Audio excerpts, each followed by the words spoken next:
근데 국정원이라는 게 명확하게 밝혀지고 나서는 무슨 생각을 하셨습니까? 믿어지지 않는 거죠. 뭐. 믿어지십니까 이게? 아니 저는 사실 일베 중에서도 네. 개쓰레기들만 하는 집단이에요. 그러니까 삐. 아 여기 예 그렇죠.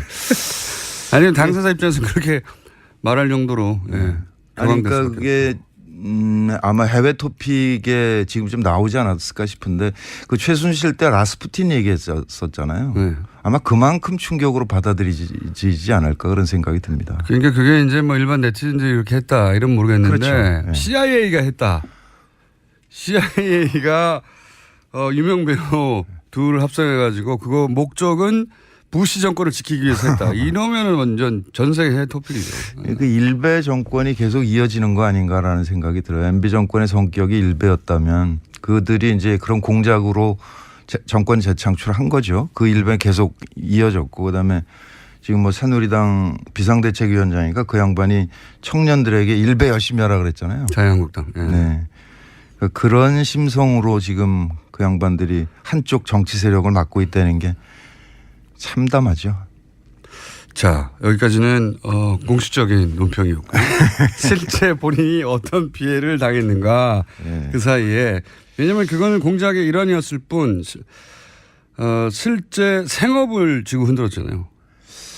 그 8년 전부터 방송 출연이 안 된다는 거를 알았기 때문에 뭐 괴롭지는 않았어요. 그냥 뭐 그런갑다. 뭐 괴로워하시던데 사석에서는.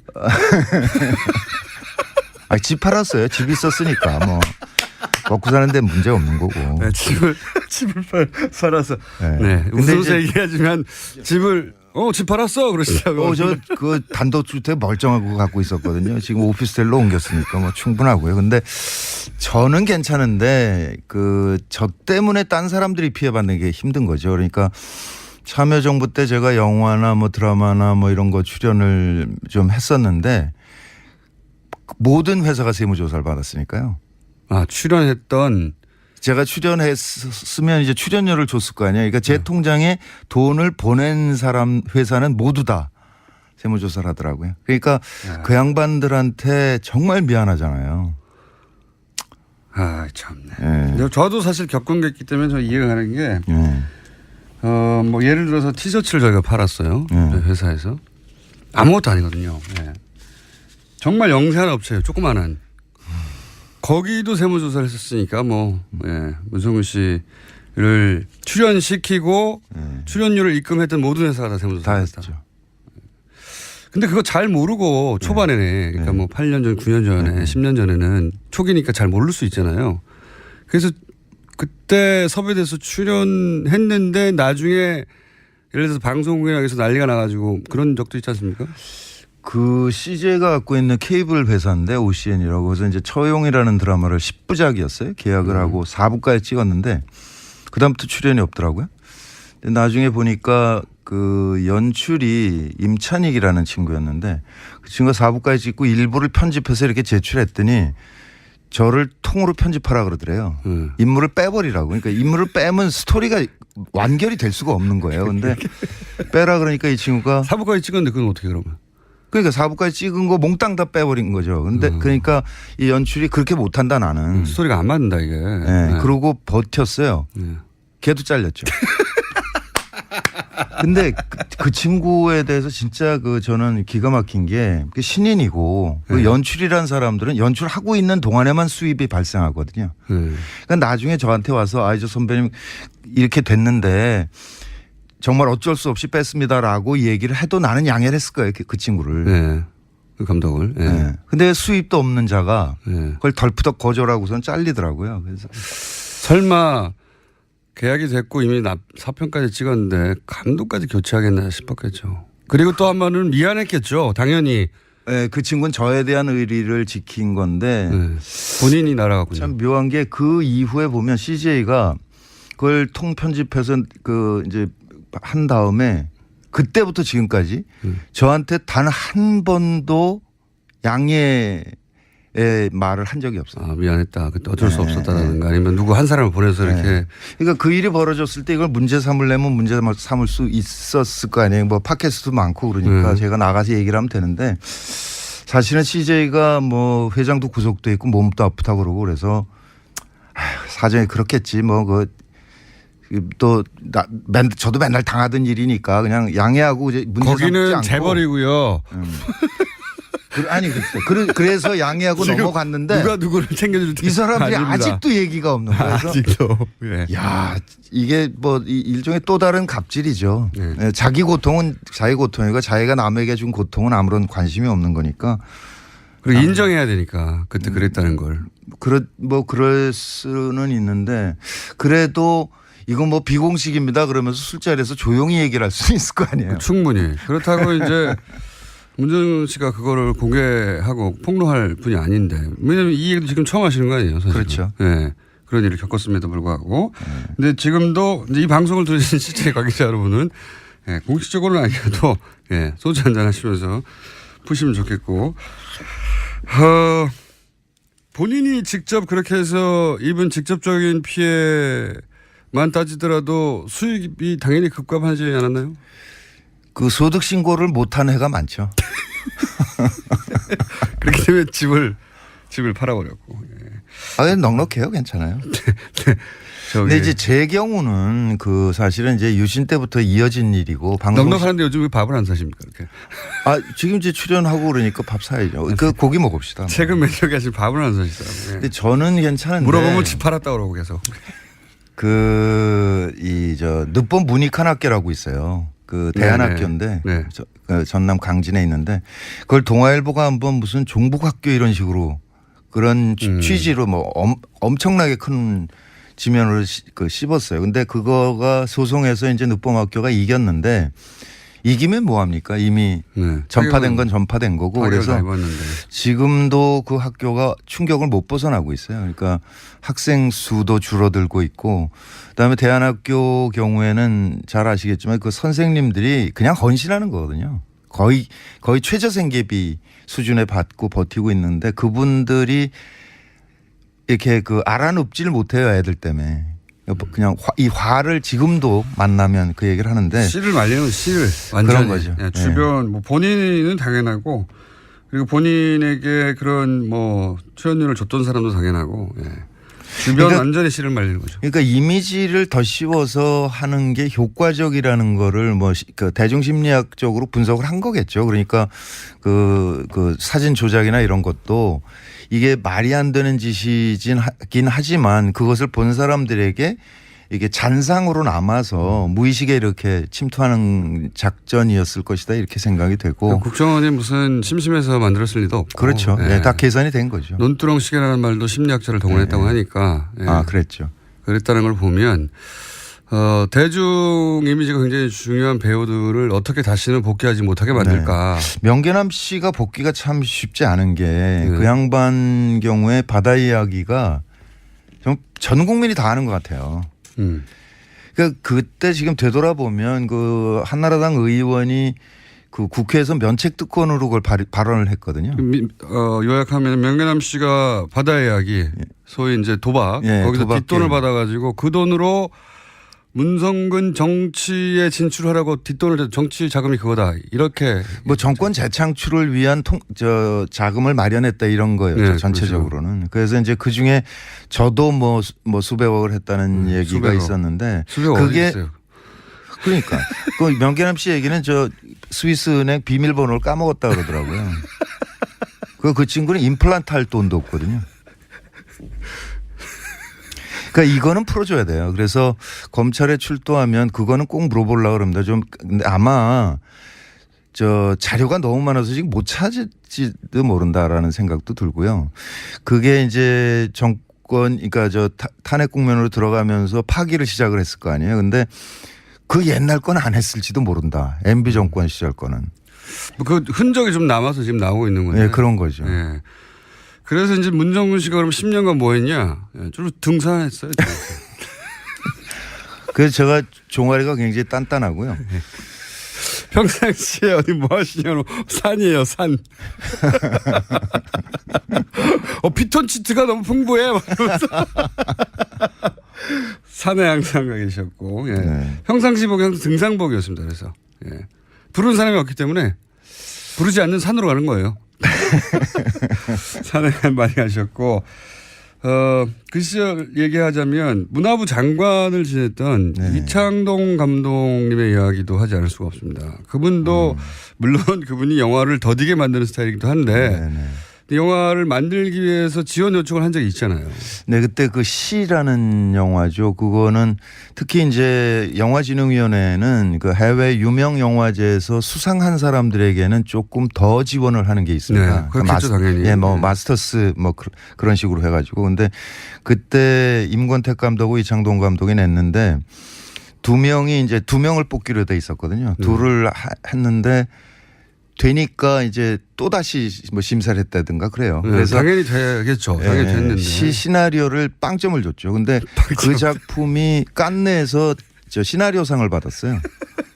그 난리가 난 거죠. 어떻게 깐느가 상 준 거를 빵점을 줬냐 그래가지고 영진이가 그때 뒤집혔었고 네. 그때 영진이 연장 했던 친구는 그것 때문에 그랬는지 그 직후에 아무튼 돈 받아먹고 깜빵 갔죠. 뭐 뉴라이트의 이데올로그 같은 사람이었는데.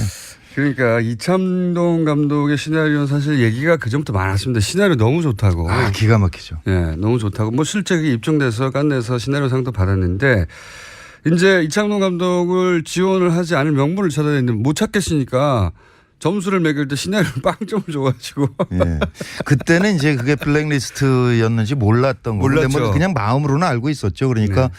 그 참여정부 끝나고 MB정부가 그 참여정부 때 관계했던 사람들 전체를 다 수사를 했다고 그러거든요. 그래서 문화부에서는 이제 이창동 저 명계남 이렇게 집중 대상이었고 그때 모든 통장을 다 털었고요.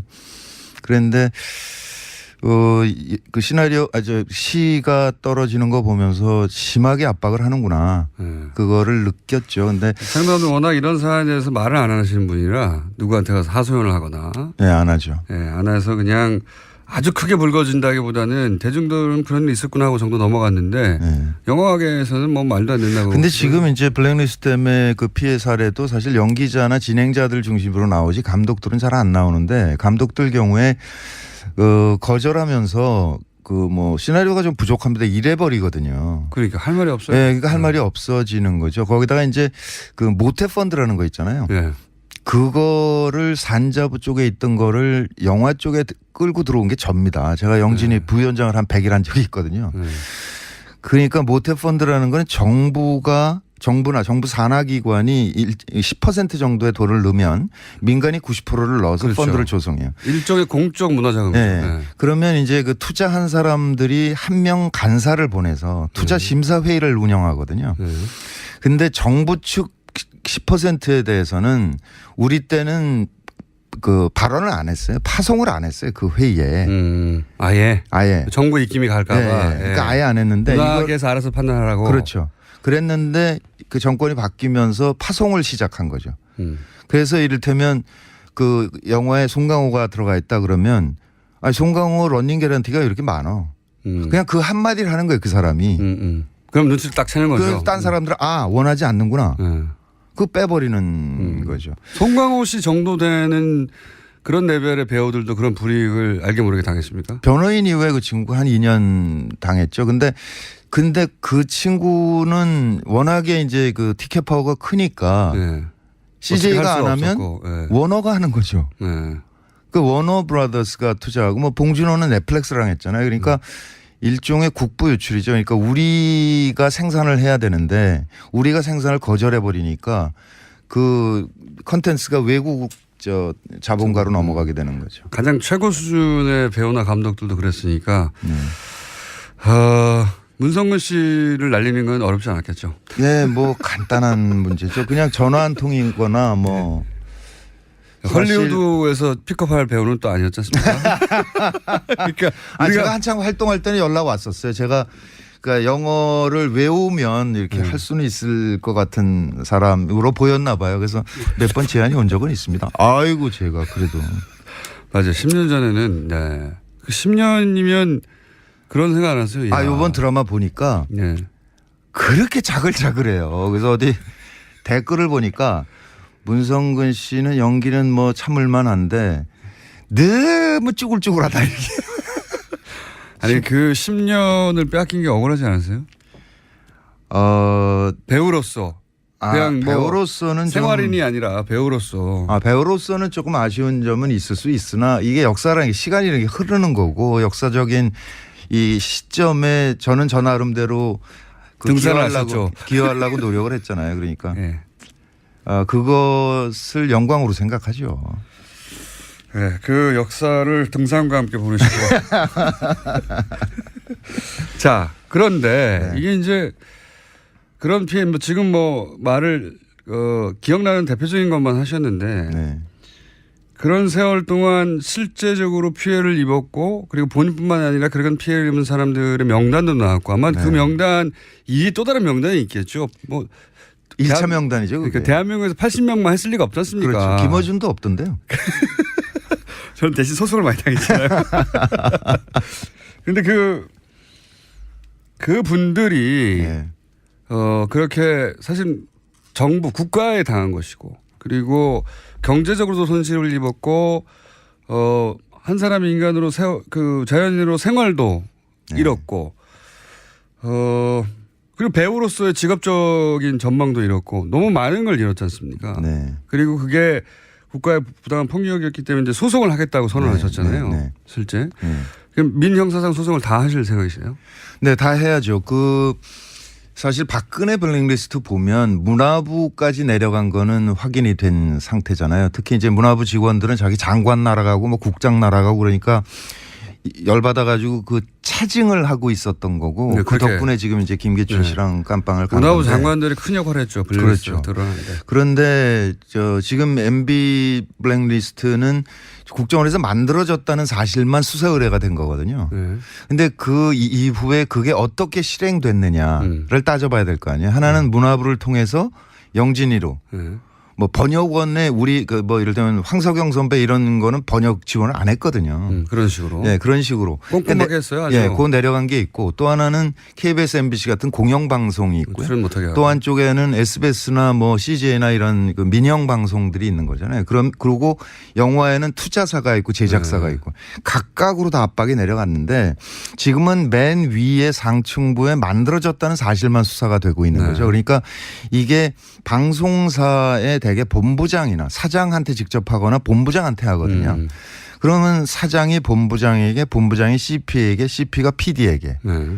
그러면 PD는 미안한 얼굴로 와가지고 이해해 주라 뭐 이렇게 하고 넘어가는 거거든요. 그러니까 이 중간 단계가 지금 빠져 있는 거죠. 그러니까 요거를 지금 사실 검찰이 인력이 부족한 상태일 거예요. 뭐 안원구 정장도 사람이 필요하다고 얘기하시던데 그러니까 너무 많으니까요. 너무 많으니까 지금 지금 수사를 못 하고 있는 거죠. 그러니까 우리가 그거를 고발을 하면서 동시에 KBS, MBC, SBS 노조에 이거 나중에 검찰에서 수사 받지 말고 그냥 스스로 알려달라. 정보를 취합을 해봅시다 우리가. 그러니까 나는 뭐 본부장한테 들었다. 본부장이 누구는 안 된다고 하더라.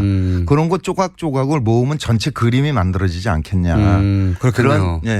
그렇게 해야 이 수사도 그러니까 속도가 붙을 것이고 또 하나는 검찰이 지금 손이 못 미치고 있기 때문에 이거를 우리 쪽에서 좀 근거를 좀 만들어서 수사가 편하게 만들어주자. 이거 좋은 아이디어신 게 수사를 받아본 입장에서는 검찰도 그런 일정을 잡고 그 해당 PD나 혹은 본부장을 연락해서 언제 나오냐 조율하고 굉장히 시간이 오래 걸리거든요. 그렇죠.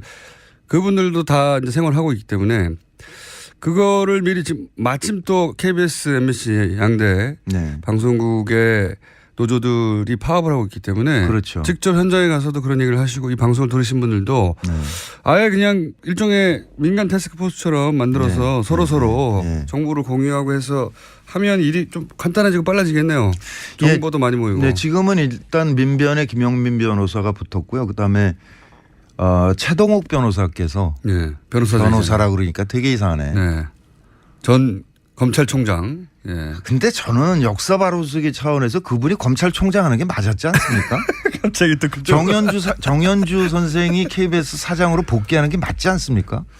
그렇게 볼 수도 있습니다. 예. 네, 그러니까 남은 임기를 하시는 게 맞는 것 같아요. 어찌됐든 그분이 일종의 자원봉사로 참여를 하시겠다고 의사를 밝히셨고. 본인도 당했기 때문에 그 심정을 누구보다 잘 알겠죠. 네, 그렇죠. 네, 누구보다 잘 알아서 저도 그 얘기 들었는데 최동욱 전 검찰총장이 아마 이게 방송으로 처음 나가는 것 같습니다.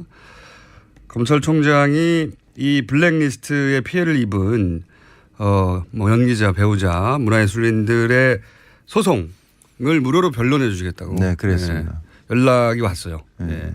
대단히 감사드리고요. 저희 방송도 한번 나오셔야죠. 여하간 그러면 그렇게 팀을 꾸려서 혼자 하시는 것도 아니고. 그러니까 참여연대도 같이 하기로 했고요. 그러니까 다른 배우들은요? 다른 연기자. 다른 배우들은 제가 그저께 SNS에 올렸는데 한 5분 정도가 참여를 하겠다고 의사를 밝혀오셨어요. 80분 다 해도 되는 거예요? 아니, 근데 감독들은 안 빠지거든요. 대부분. 근데 그 감독이 42명이나 돼요. 감독. 그 한편에서는 좀 뿌듯하기도 합니다. 그러니까 영화가 굉장히 중요하다라는 거를 MB 정부가 알았었구나. 그러니까 문재인 정부도 영화가 중요한 걸 알아서 좀 지원을 좀 해야 될 텐데. 그러니까 지금 정부 지원이 끊긴 지가 거의 10년 됐어요. 그렇죠. 네, 참여정부 때 하고 그다음에 끊어버리고. 정부는 오로지 화이트리스트라고 소위 국뽕영화만 지원했거든요. 국뽕영화. 네, 그거는 MB 때부터 시작된 일입니다. 그러니까 모태 펀드를 통해서 소위 이제 방송국이나 그런 펀드를 동원해 가지고 정부가 권장하는 영화, 건전 영화죠, 소위. 그렇죠. 건전 영화만 지원했고 실제 이런 문화예술계에 지원이 필요한 것은 지원을 끊어버렸어요. 그렇습니다. 죽으라고. 자, 그럼 소송이 이제 막 준비 단계에 들어간 거네요. 그렇죠. 아무래도 이번 달 말 정도까지는 취합을 끝내고 10월 초쯤에는 이제 소장이 들어가야 되겠죠. 그럼 고소고발 모두 형사, 민사 다. 형사, 민사 다 해야죠. 그러니까 형사 동시 진행하는데 아무래도 형사를 먼저 진행을 하게 될 테니까 거기에 따라서 이제 민사는 영향을 받잖아요. 민사는 그러면 그 대상이 일단은 제일 기초는 국가, 그다음에 그 이명박 대통령, 원세훈 원장이 세 사람은 필수고요. 세 대상. 근데 이제 MBC 노조 같은 경우는 김재철 사장을 하고 싶어 하는 모양이더라고요. 그건 당연하잖아요. 그러니까 KBS 노조는 또 KBS 사장을 하고 싶어 하고 그래서 이게 아마 좀 폭이 넓어질 거는 같습니다. 알겠습니다. 최동욱 전 검찰총장이 이 문화예술인 블랙리스트 사건의 무료 변론을 받았다는 소식과 함께 이제 막 준비가 시작됐고 이 소식을 아직 듣지 못하신 분들은 뭐 문화예술인 중에 혹은 감독들 중에도 문성훈 씨에게 연락을 주시고요. 네, 그리고 방송국이나 영화 투자 제작사에 계신 분들도 연락을 주십시오. 네, 이걸 그냥 넘어갈 수는 없죠. 10년 짜글짜글 해주셨고 회사에 집접하셨고 주요 활동은 등산으로 10년을 보내신 그리고 10년 동안 돈이 없기 때문에 연애도 한번 못하신 자, 우울한 얘기인데 즐겁게 좀 나눠봤습니다. 네. 배우 문성근 씨였습니다. 감사합니다. 네, 반갑습니다. 때문에 딴 사람들이 피해받는 게 힘든 거죠. 그러니까 참여정부 때 제가 영화나 뭐 드라마나 뭐 이런 거 출연을 좀 했었는데 모든 회사가 세무조사를 받았으니까요. 아, 출연했던 제가 출연했으면 이제 출연료를 줬을 거 아니에요. 그러니까 제 통장에 돈을 보낸 사람 회사는 모두 다 세무조사를 하더라고요. 그러니까 그 양반들한테 정말 미안하잖아요. 아, 참네. 저도 사실 겪은 게 있기 때문에 저 이해가 가는 게 뭐 예를 들어서 티셔츠를 저희가 팔았어요. 회사에서. 아무것도 아니거든요. 정말 영세한 업체예요. 조그마한. 거기도 세무조사를 했었으니까 뭐 문성근 씨를 출연시키고 출연료를 입금했던 모든 회사가 다 세무조사를 했다. 했죠. 근데 그거 잘 모르고 초반에는 그러니까 뭐 8년 전, 9년 전에, 10년 전에는 초기니까 잘 모를 수 있잖아요. 그래서 그때 섭외돼서 출연했는데 나중에 예를 들어서 방송국에서 난리가 나가지고 그런 적도 있지 않습니까? 그 CJ가 갖고 있는 케이블 회사인데 OCN이라고 해서 이제 처용이라는 드라마를 10부작이었어요. 계약을 하고 4부까지 찍었는데 그다음부터 출연이 없더라고요. 근데 나중에 보니까 그 연출이 임찬익이라는 친구였는데 그 친구가 4부까지 찍고 일부를 편집해서 이렇게 제출했더니 저를 통으로 편집하라 그러더래요. 인물을 빼버리라고. 그러니까 인물을 빼면 스토리가 완결이 될 수가 없는 거예요. 근데 빼라 그러니까 이 친구가 4부까지 찍었는데 그건 어떻게 그러면? 그러니까 4부까지 찍은 거 몽땅 다 빼버린 거죠. 근데 그러니까 이 연출이 그렇게 못한다 나는. 스토리가 안 맞는다 이게. 네. 그러고 버텼어요. 네. 걔도 잘렸죠.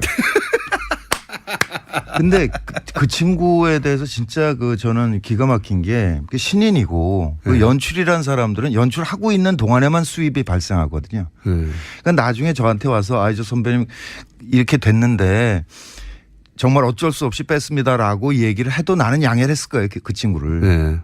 그 감독을. 네. 네. 근데 수입도 없는 자가 네. 그걸 덜푸덕 거절하고선 잘리더라고요. 그래서 설마 계약이 됐고 이미 4편까지 찍었는데 감독까지 교체하겠나 싶었겠죠. 그리고 또 한 번은 미안했겠죠. 당연히.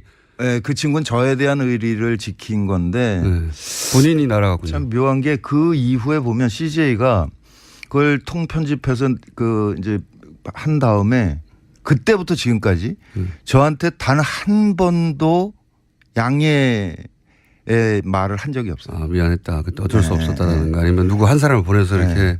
그러니까 그 일이 벌어졌을 때 이걸 문제 삼으려면 문제 삼을 수 있었을 거 아니에요. 뭐 팟캐스트도 많고 그러니까 제가 나가서 얘기를 하면 되는데 사실은 CJ가 뭐 회장도 구속돼 있고 몸도 아프다 그러고 그래서 사정이 그렇겠지 뭐 저도 맨날 당하던 일이니까 그냥 양해하고 이제 문제 삼지 거기는 않고. 재벌이고요.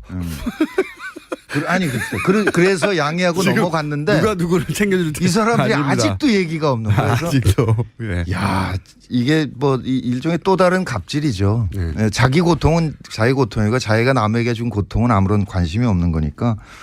그리고 인정해야 되니까 그때 그랬다는 걸.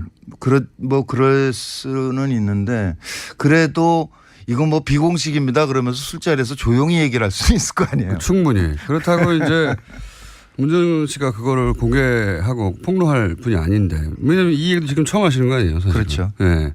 그런 일을 겪었음에도 불구하고. 근데 지금도 이제 이 방송을 들으신 CJ 관계자 여러분은 공식적으로는 아니어도 소주 한잔 하시면서 푸시면 좋겠고. 본인이 직접 그렇게 해서 입은 직접적인 피해만 따지더라도 수익이 당연히 급감하지 않았나요? 그 소득 신고를 못한 해가 많죠. 그렇게 되면 집을 팔아버렸고. 넉넉해요. 괜찮아요. 근데 이제 제 경우는 그 사실은 이제 유신 때부터 이어진 일이고 넉넉한데 요즘 왜 밥을 안 사십니까? 이렇게. 지금 이제 출연하고 그러니까 밥 사야죠. 그 고기 먹읍시다. 최근 몇 년간 지금 밥을 안 사시더라고요. 근데 저는 괜찮은데. 물어보면 집 팔았다 그러고 계속. 늦봄 문익환학교라고 있어요. 그 대안학교인데 네.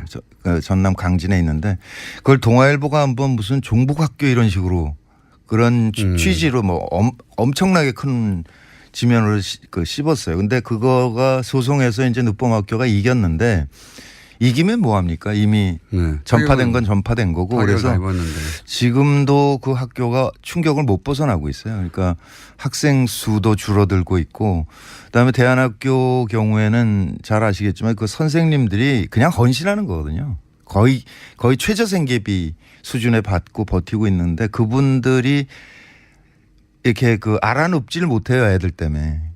그냥 이 화를 지금도 만나면 그 얘기를 하는데 씨를 말리는 씨를 완전히. 그런 거죠. 주변 뭐 본인은 당연하고 그리고 본인에게 그런 뭐 출연료를 줬던 사람도 당연하고 주변 그러니까, 완전히 씨를 말리는 거죠. 그러니까 이미지를 더 씌워서 하는 게 효과적이라는 거를 그 대중심리학적으로 분석을 한 거겠죠. 그러니까 그 사진 조작이나 이런 것도 이게 말이 안 되는 짓이긴 하지만 그것을 본 사람들에게 이게 잔상으로 남아서 무의식에 이렇게 침투하는 작전이었을 것이다 이렇게 생각이 되고. 국정원이 무슨 심심해서 만들었을 리도 없고. 그렇죠. 다 계산이 된 거죠. 논두렁식이라는 말도 심리학자를 동원했다고 하니까.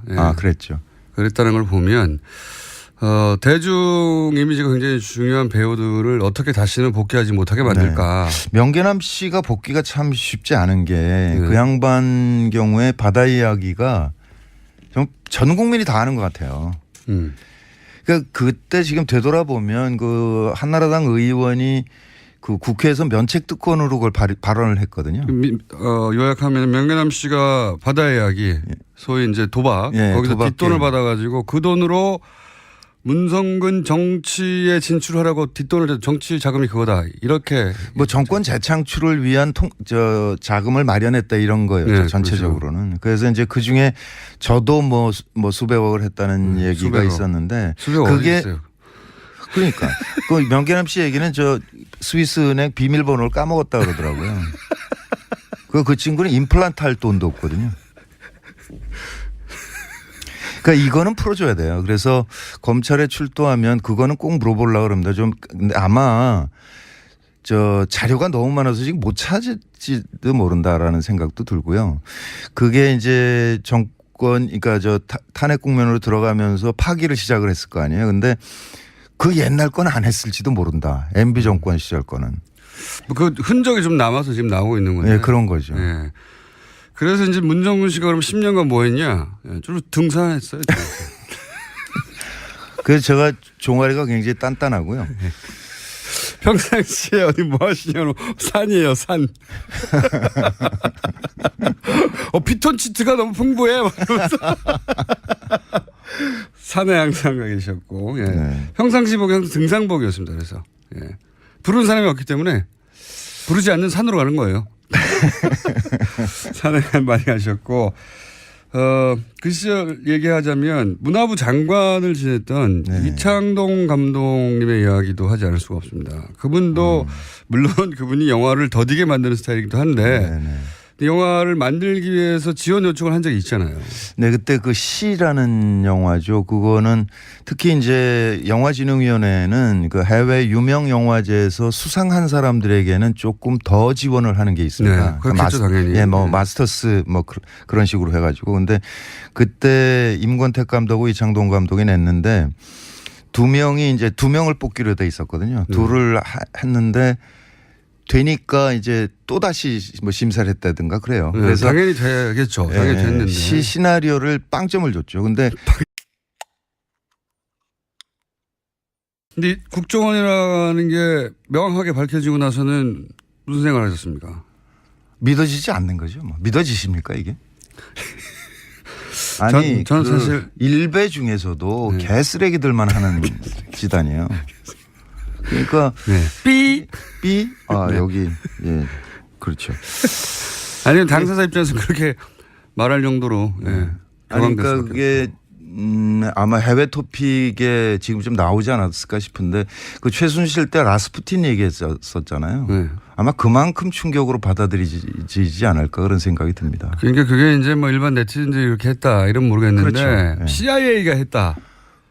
CIA가 유명 배우 둘을 합성해가지고 그거 목적은 부시 정권을 지키기 위해서 했다. 이러면은 완전 전 세계 토픽이죠. 그 일베 정권이 계속 이어지는 거 아닌가라는 생각이 들어요. MB 정권의 성격이 일베였다면 그들이 이제 그런 공작으로 정권 재창출한 거죠. 그 일베 계속 이어졌고 그다음에 지금 뭐 새누리당 비상대책위원장이니까 그 양반이 청년들에게 일베 열심히 하라 그랬잖아요. 자유한국당. 네. 네.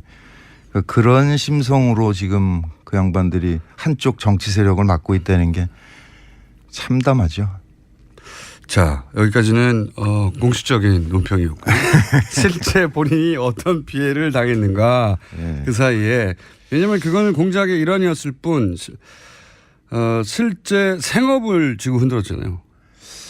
그 8년 전부터 방송 출연이 안 된다는 거를 알았기 때문에 뭐 괴롭지는 않았어요. 그냥 뭐 그런갑다. 뭐 괴로워하시던데 사석에서는. 집 팔았어요. 집 있었으니까 뭐 먹고 사는데 문제 없는 거고. 네, 집을 팔아서. 네. 네. 근데 웃으면서 얘기하지만 집을 집 팔았어 그러시다고. 저 그 단독주택 멀쩡하고 거 갖고 있었거든요. 지금 오피스텔로 옮겼으니까 뭐 충분하고요. 근데 저는 괜찮은데 저